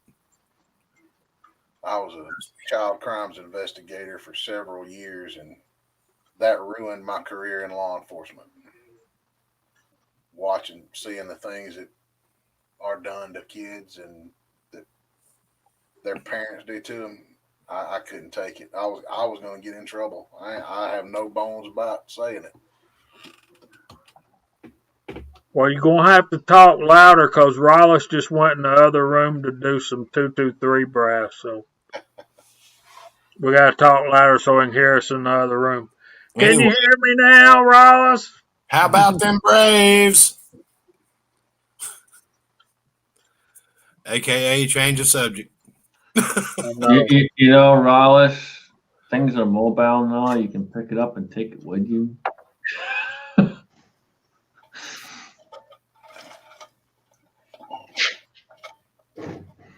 Well, 6-shooter Texan, that's cool.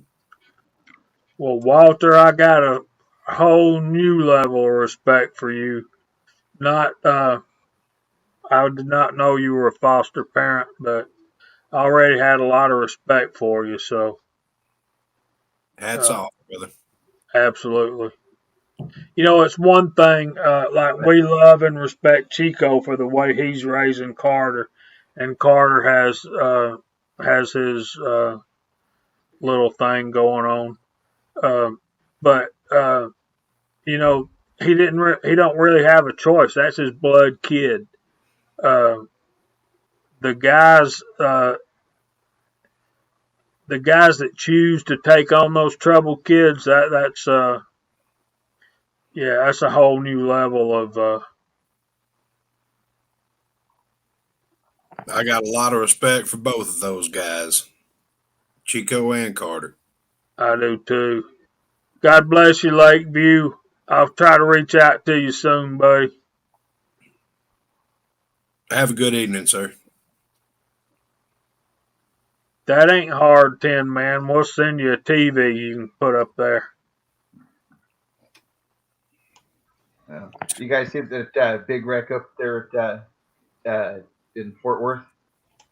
Oh God, that was terrible.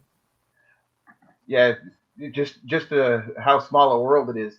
Two people on my route. The last lady I go to, her daughter was in it. They lost their family car. They only had one. In the middle, totaled that thing. And then earlier in my route, that gentleman, his best buddy, was in front of that FedEx truck that went airborne. Yeah. He had to get cut out of his Blazer, put on a backboard, and they had to do the daisy chain, conga line, whatever the hell you want to call it. You know, the to pass them off over the wreckage, like the 60 pair of guys to pass them up across all the wreckage to the ambulance. So you're telling me the whoever the person or persons that was in that car before the FedEx truck hit them are alive? The guy in the Blazer lived. Oh my God, bless him. Yeah, I had to cut him out of it, but yeah, he actually got a phone call from the guy who to tell him all about what happened. He was conscious the whole time. Oh my goodness, I couldn't believe that when I saw that. He jumped. I couldn't even tell it was a Blazer. He jumped that vehicle and landed 3/4 of the way up the trailer of the tractor trailer that was in front of him. I'm like, oh my God! And then the FedEx trailer just rocked for like 45 seconds with people running into it. Yeah, So the guy in the Blazer lived. That's amazing. Amazing. So can you only imagine? It was not his time, apparently.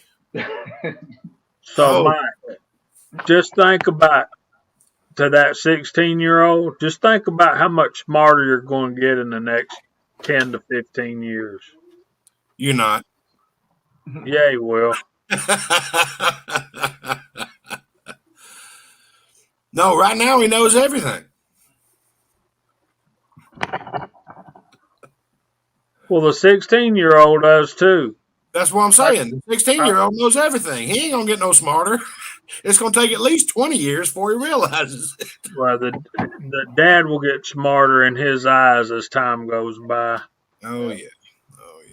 Because let me tell you, when I was 16, I thought my dad didn't just barely had enough sense to get out of the rain. But when I got kids of my own, that's when I realized, that old man got a lot dang smarter over the years. That's what I'm saying. Around 30, you're going to sit there and go, you know what? Maybe I don't know half of what I think I do. Yeah, my youngest daughter's already saying that. She's only like, what, 23 now? It'll get better. Your heart will grow prouder as she gets towards 30. Trust me. We got another celebrity joining the side chat, Mr. Warsaw Patriot. What's going on, my brother?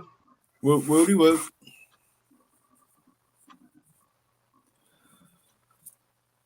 So yeah.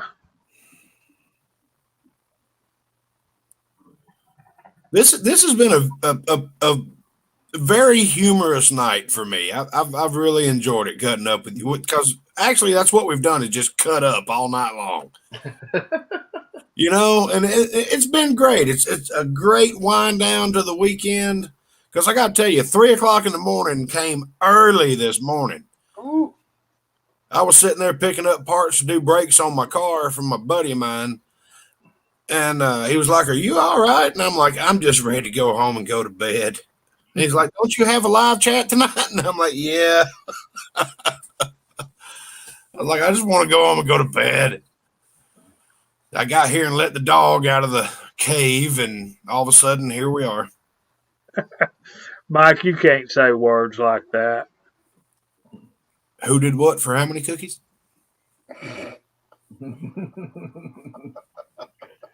Try Mike. He can say those words. I've seen him do it. I like to say those kinds of words at family functions. Me too.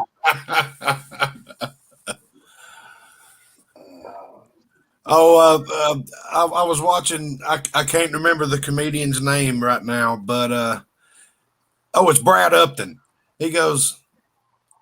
He's like a 65-year-old gentleman, and I'm just saying that because he's just a gentleman. He's not an asshole or anything like that. And he goes, "You know what I want to do to get back at my in-laws? I want to die at the next Thanksgiving. That way I can be a pain in their ass for a day or two." Yikes. If y'all aren't familiar with Brad Upton, y'all need to watch it. He's got a thing on making millennials cry or something. He is hysterical. He is very, very funny. See, that's my problem, and I say those words when I shouldn't, and sometimes I wonder in my subconscious. I think me, Russ, and Mike are on the same wavelength there. I think we kind of subconsciously do it just to poke a reaction out of the Kim folks. Oh yeah. Especially my in-laws. Yeah, you got liberal in-laws. Oh gosh. Oh gosh. I like to show up in body armor with an AR-15. Tends to get the point across. I'm going to see him tomorrow with a trunk full of guns. Well, you tell him I said, "Hey, how about that?" I'll tell him. Oh man! And then I got a grandmother, a step grandmother or whatever she is. Whenever they're around, it's on. Even my dad thinks like I do, and he's like, "All right, boy, you need to. We don't want to fight this year, okay?"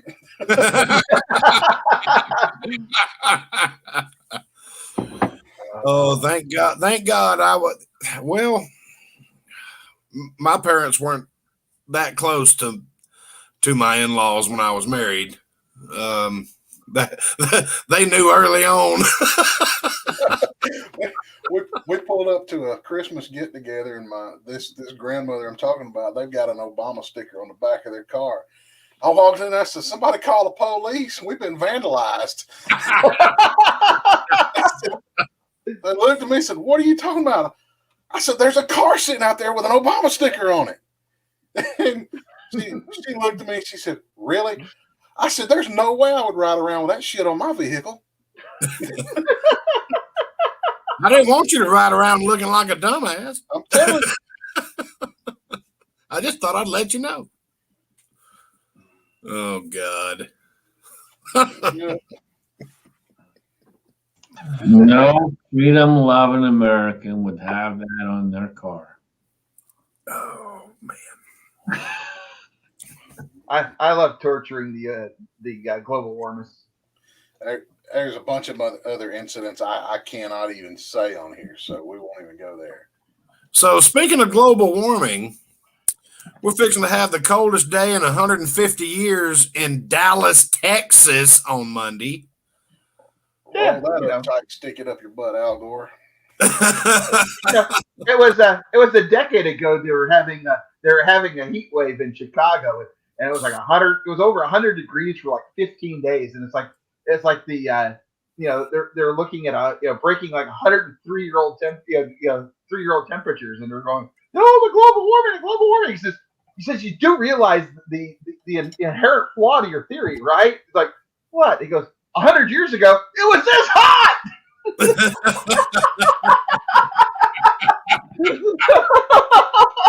Oh, damn, I love that. 100 years ago, it was just this hot. But we only got 8 more years, so we got to tax everything. No. If you want to go after them, it's really, really, really stupid simple. You see, back in the 80s, they told us if we didn't do anything within 10 years, there would be nothing we could do. It was settled science. Oh, well, done. We did. What? No, we're not done. But there again, we didn't do it. So there's nothing we can do. But then again, they told us in the 90s that if we had 10 years, if we didn't do anything, there would be nothing we can do. It was settled science. And then we had Al Gore, going into the 2000s, and now we're doing it for a 4th time. At this point, you just got to look at a liberal. It's settled science. There's a damn thing we can do. So what the hell are we doing? Because you either lied to us in the 80s, you lied to us in the 90s. Well, out of the 4, only one of them could theoretically be the truth. But if it's all settled science, it all has to be a lie, and you're lying to us. That's right. And you're trying to take meat out of my mouth. No, let the cows fart. Exactly. It's like, so which time were you lying to us? Or wait a minute, which time were you telling us the truth? And since it's settled science and there's nothing we can do, why are we doing anything? Right. If we only got 8 years left, why you want to tax the shit out of me right now? I'm sorry. Did I say that out loud? Big E. It would be funny to be going to Congress. You'd go to the floor in the House or the Senate, and you just whenever there's good in the subject, you just go up there and go, I'd really like to say thank you to AOC. That was a nice romantic dinner on the glass bottom boat tour of Old Town, downtown Miami. Settled science would be underwater by now. Well, the first thing you have to do is pull your mask down and then move the microphone about 18 seconds. Get it exactly where you want to. Yeah, it's just. And the other good one is in the history of Earth with living creatures, what has the average? Because CO2 is the new bad gas, right? What is the average CO2 level been for over 95% of Earth's history? Actually, I think it's like closer to 99%. So you're too smart for me. Probably about what it is right now. No, it has been 1,100% higher than it is now.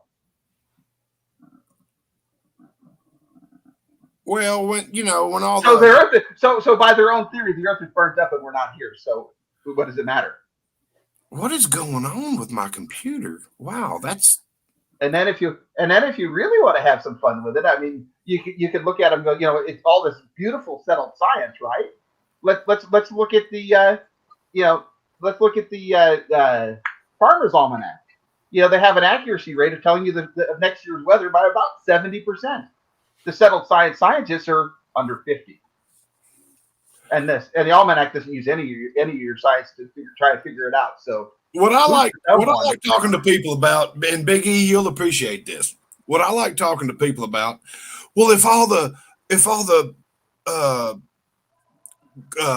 glaciers and icebergs and everything melt, everything's going to be flooded. Okay, fill up a glass with ice all the way to the top.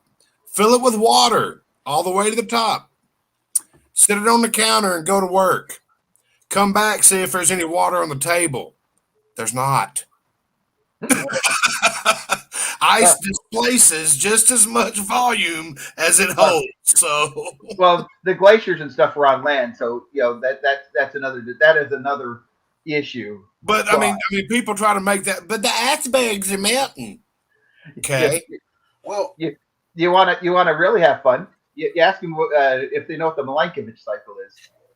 The what? One more time. Milankovitch. Yeah, you got me. That tells you about the tilt of the Earth because it wobbles. It actually it's not set. It actually varies between like 22 and 24 degrees. Right. And then it also talks about the average distance of the Earth to the Sun, whether the orbit is oval or round. Are we offset or centered? And right now we're centered, standing up, close to the Earth, and with a very round orbit. I didn't know it had that name, but yeah, I'm familiar. Dr. Milankovitch is the one that plotted it out, figured it out, plotted it. Well, like every 25 years or something.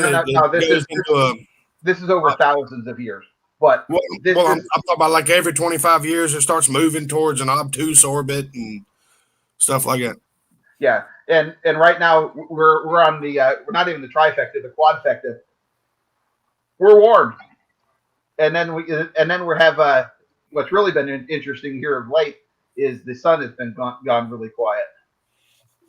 So it's like, yeah, it's really been interesting. So if y'all can take a breath long enough, I'll welcome in Mr. Warsaw Patriot. What's going on, guys? Hey, what's up, boss? Maybe he's not there. Hey, Ghost Rider. And John's hand loading. Warsaw, how you been, stranger? All right. Not here.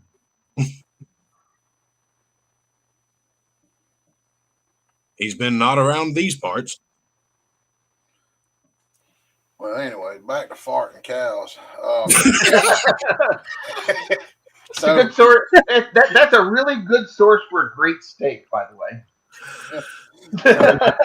Goodness gracious. If you go to a Baptist church homecoming dinner with all the baked beans served, and there's 150 people there, I'm pretty sure there's more methane produced there than on the cattle farm I hunt at. Well, but the steeple in the church catches it all. That's right. And then they're going to recycle it. That's right. Here's the head thing when it comes to stuff like this with the whole global warming, climate control, and all this other stuff. It's a religion to them, but okay. Control the things you can control. We have no real control over that. We have no idea what the hell's going to happen. None. We have assumptions fed to us by those that only want power. No, what we have are taxes rammed down our throats for some reason that's going to put money in somebody else's pocket. Just again, exactly what I was saying. Exactly his point. Yeah, but if you hit a global warming, like I was telling you guys before, and you just point out the idiocy of their argument, and you just argue them to and you hold them to settled science, because that's what they've been beating us up with for 50 years. If you hold their feet to it and don't let them squirm with it, it's like it's a beautiful thing to sit there just watching hem and haw. Well, I mean, here's the thing: none of us know when we're going to be here. I could walk outside tomorrow and get hit by a car. Yep, I just know that I'm here right now. We don't know. So why worry about things you can't control? Control the things you can, worry about the things you can, and take care of the ones you care about. And that's pretty much it. That's life.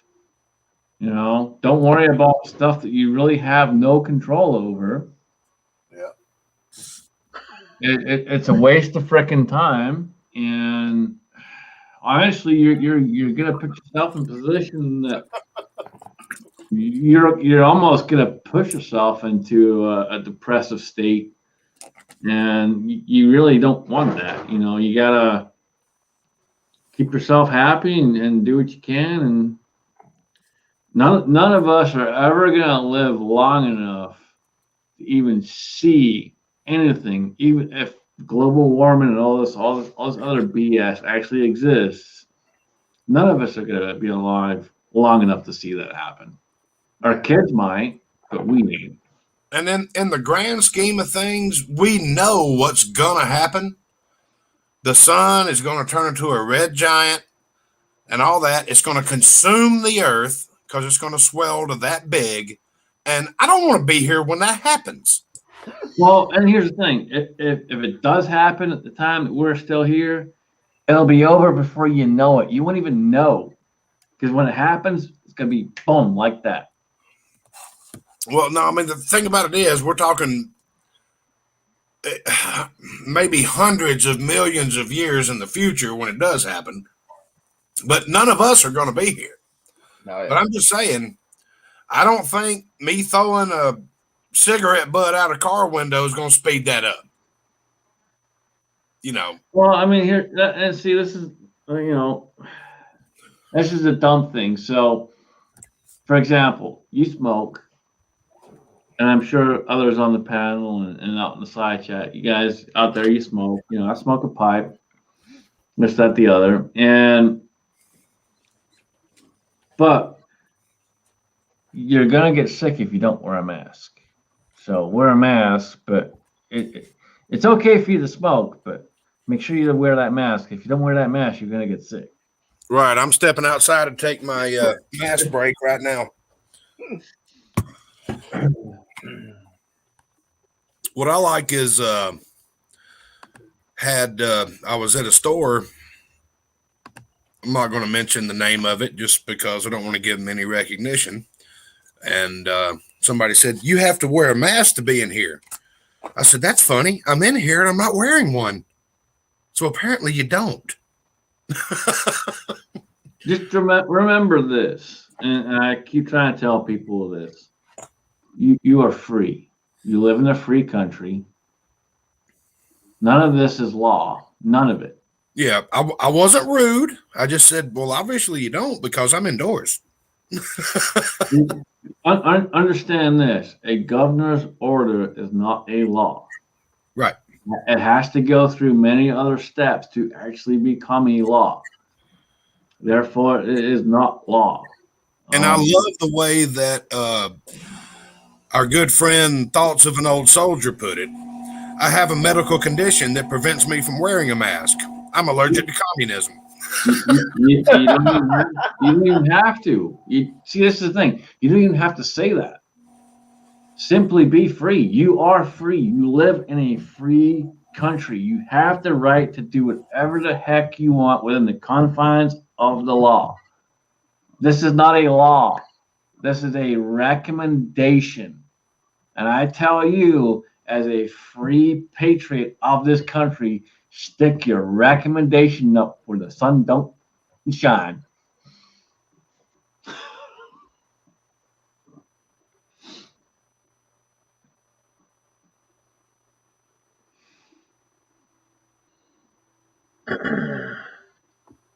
Yep. That's it, JCM. That's what it's all about. It's about money, power, and control.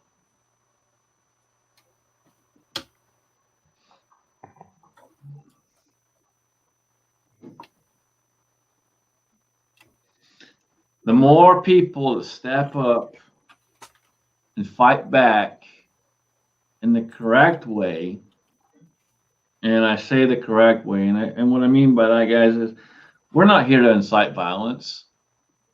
We're not. None of us want violence. If it comes to it, obviously, we'll do what we got to do. But none of us are trying to incite violence.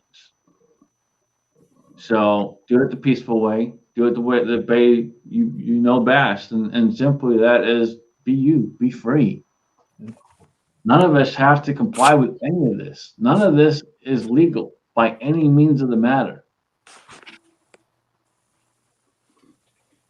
Yes, it did, Idaho. We got political fast. I like Kyle's comment. 38 special and 44 magnum.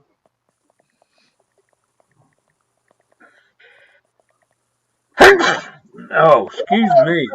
I talk with Insight pretty regularly. Most of you know he's one of the closest I got out here to me that's family, and we discuss this pretty regularly. And it's simply this: if they are that concerned about you being in there without one, walk away, go somewhere else. Walk away, go somewhere else. Put your money in someone who is willing to invest in you, who is willing to invest in what this country stands for.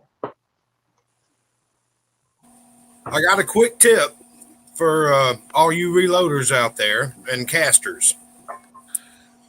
Go to your local auto parts store and find the commercial account handler, the ones that handle all the mom and pop, tire stores and repair shops in your area, because they've all got one. If they call AutoZone, they talk to this one person. If they call Advance, they talk to this one person.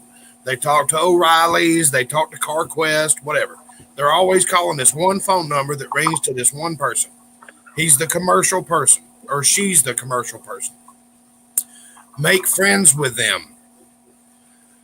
I'm going tomorrow after I get done test driving a box truck, and I'm picking up about 7 5-gallon buckets of wheel weights.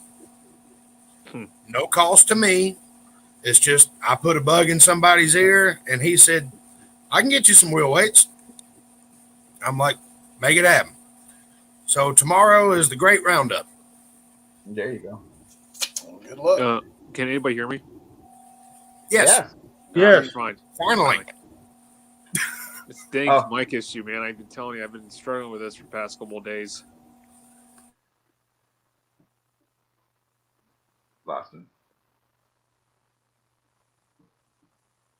Say that again, Warsaw. Sorry, I'm having tech issues here.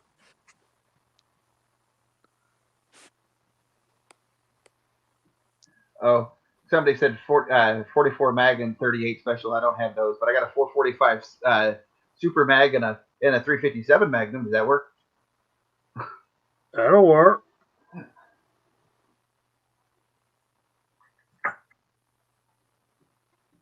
.44 mags on the shelf over yonder.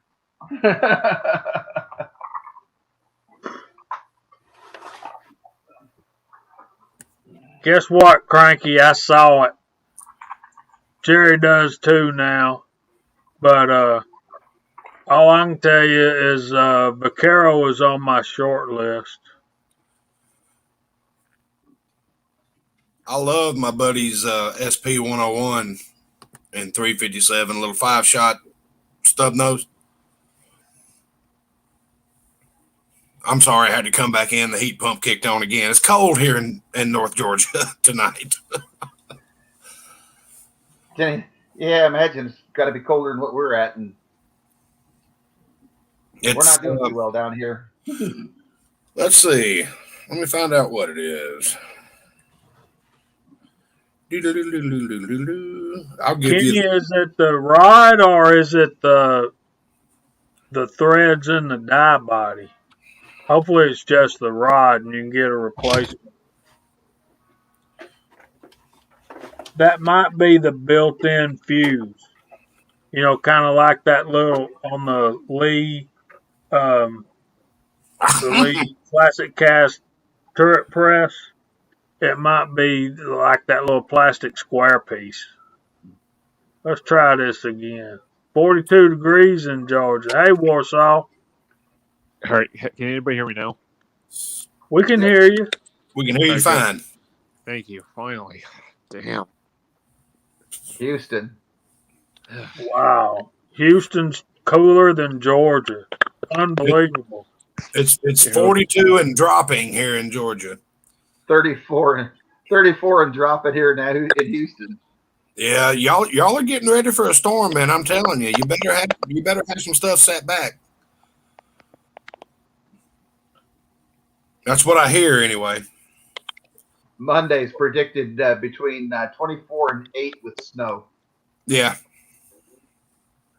Hey, can I mention something to you guys? As far as this whole, Green New Deal and all this other crap, global warming. A lot of these problems aren't even United States issues. I think a lot of it's to do with China and other places like Yeah, we lost him again. Did we lose him? In and out. Well, he's got a valid point. Without China doing stuff, the whole concept is pointless. We re-entered this Paris Climate Accord, which doesn't hold China and India accountable at all. And they're responsible. They're like 47 times more emissions than the whole United States. Each one of those countries. I mean, it's ridiculous. Like, why don't you say something to them? Leave us alone. We're good. Look how much ozone China has in their sky, man. It, for lack of a better word, it's redonkulous.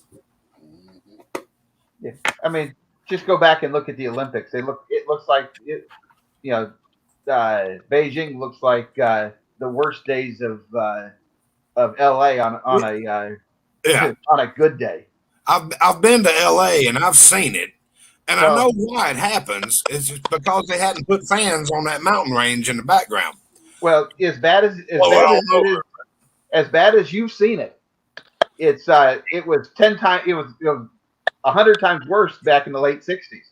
It was eating pantyhose off of women as they walked down the street. Well, I wouldn't say that's a bad thing. But you get the idea.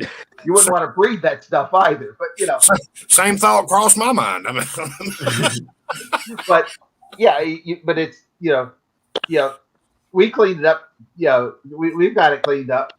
We don't have that problem. If you want to get into this, you have to figure out how to get China fully compliant and India, or it's a no-go because they got 2 billion people going crazy. Yeah, it's ridiculous. It's all a bunch of political favoritism and who can pad whose pocket, and it's more blatant now than it ever was. And they're not scared to hide it. They're not even trying to hide it. No. Whatever happens, they'll just blame a Republican and just blame it on Trump. Hell with it. Let's impeach him again. Maybe this time we can get the Chief Justice to preside over the hearing. That way it'll be constitutional. No. I mean, this is Jamie. Yeah. I'm going to have to ask for permission right now, but can I say it? If you gotta. Pardon my French, but this is the biggest shit show I've ever seen in my 45 years of life. Well, dang, man, I thought we was having a good chat tonight. I'm talking about the impeachment, not the live chat. Trust Kyle to go and stick it up the other end. I'm telling you, man, this is just ridiculous. It's bullshit, is what it is. What I did like, and I'm trying not to watch any of it because it's all bullshit. I'm not trying to keep it political. I'll say this really quick. Trump's legal team today, I can't remember the guy's name because that's how little attention I'm paying to it, but he slammed the damn door. He showed where the Twitter screenshots were doctored, the videos were edited, and this and that and this and that, and he just kept going and going and going and going and going and going. That's what I heard on a video that I watch. I'm not advertising for his channel or anything like this, but I watch a guy and he does a couple of videos every day, and he was like, he nailed it. Kyle, to tell you how little I'm watching, I just learned more about it than I've heard in 2 weeks. Yeah, well, yeah. I'm totally tuned out right now. But the only TV show I've been watching on TV is once a week. I watch Curse of Oak Island to watch the archaeology. Oak Island, oh my God. Okay, we're overtime here. Let me run through the side chat as quickly as I can, and then we'll start going through the room. We want to thank Warsaw for jumping in, even though he is having a few audio problems. He's in and out, so we'll have to work on getting him back at the beginning of a stream here soon. Anyway, we got Eagle Eye Shooting, John's Hand Loading, Thor's Axe, Walter Davis, Cranky Cletus, JCM 45, Mike Hester, Jerry 1911, Russ Brumlow was in the side chat. The Crazy Scotsman, I'm in the room. So is the Crazy Scotsman. K24's out there. We got Mike Hester. MCK, good night, buddy. I know you're already gone. West Covina Dodge, Pony 47. Paul Loud, Tin Man. Six Shooter Texan. Hitting Steel CA. Andy 79Z28.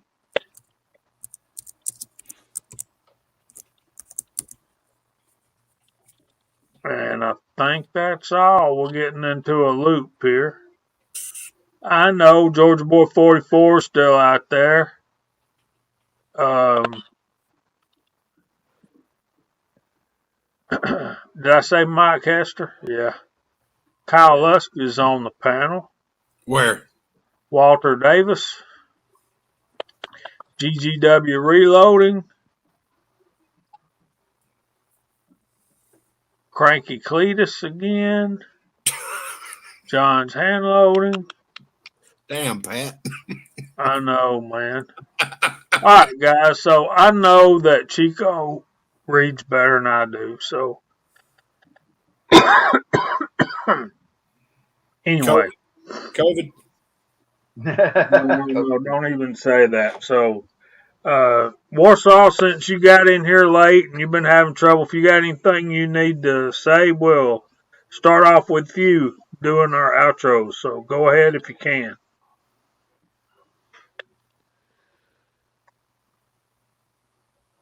Issues or mic issues here. Otherwise, I'm doing good. Stay warm. Yep.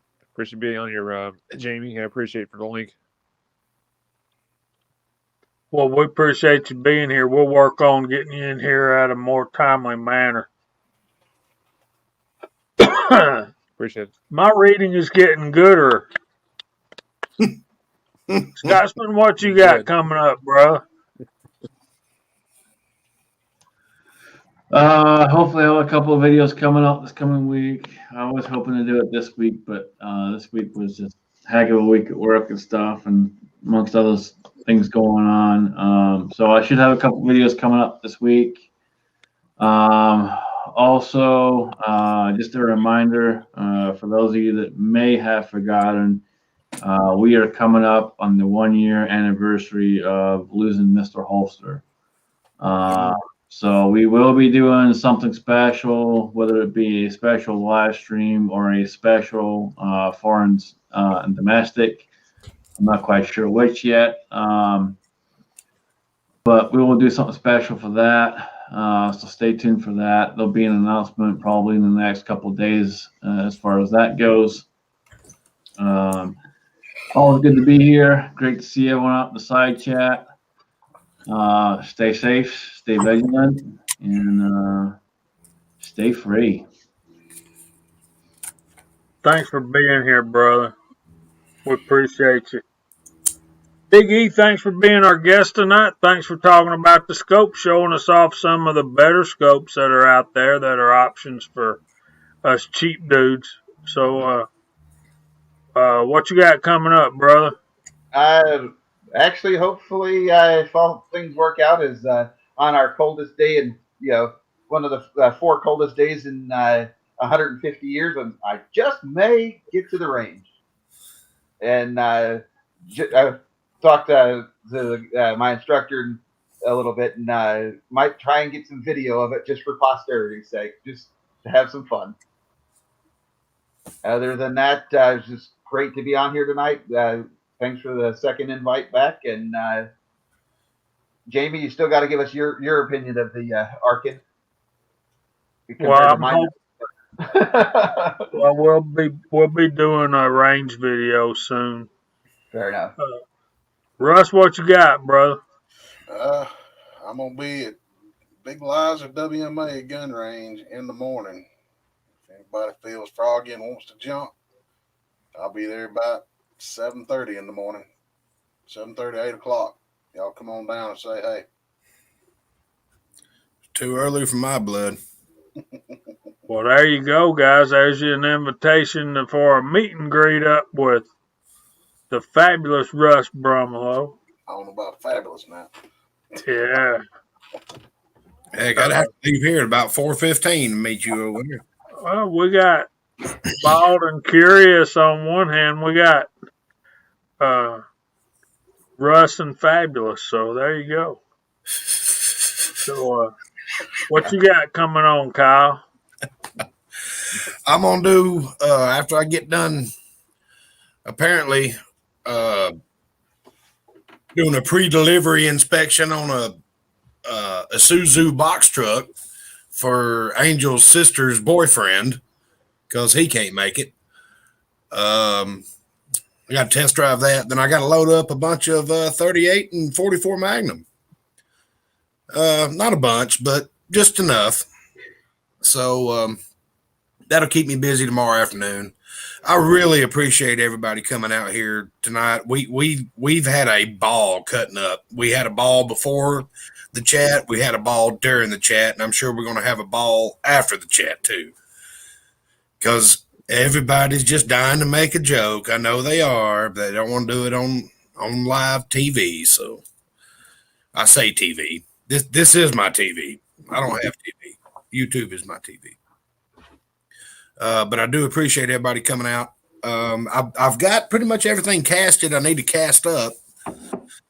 Now I just got to sit down and load it. So, I mean, that's the easy part, right? Yep. So, unless it's cold. Yeah. If I get too cold, I'll start casting again. Well, we'll have to send Chico email telling him we missed him. We had a big crowd tonight. We thank all y'all for joining us. I gotta be out of town this weekend, so I won't be able to do any videos. But I hope to get back in time for Foreign and Domestic on Sunday night on the Crazy Scotsman's channel. I have been challenged to a beard competition by Allenby Pro. So if y'all get a chance, come check that out. That ought to be pretty funny. Again, proceeds to Justin's final mission. So if you want to make a contribution to that, we're always looking to help that. It's a fine organization to be helping. Also, I can't believe that it's been a year since we lost Mr. Holster. I'm sure Jack is sad, and I just don't know who's getting him out of trouble these days. You know, with Mr. Holster gone like that, Jack's probably in jail, and Jack passed away not too long after that. I don't know if you know that or not. No, I did not know that. I was going to say Mr. Holster is keeping Jack out of jail right now. That was probably about a month after he passed away. Yeah. Yeah, he died of a broken heart, I guarantee you. Yep. But anyway, we're going to get off of here because after all, this has been 2 hours and 13 minutes of your life that you will never get back. We hope God blesses y'all all real good. We'll see y'all next Friday night, Lord willing. We're in touch. Y'all be in touch. Check us out on Georgia Shooting Connection on Instagram. Check out, send us emails at georgiashootingconnection@gmail.com. We'll see y'all next Friday night.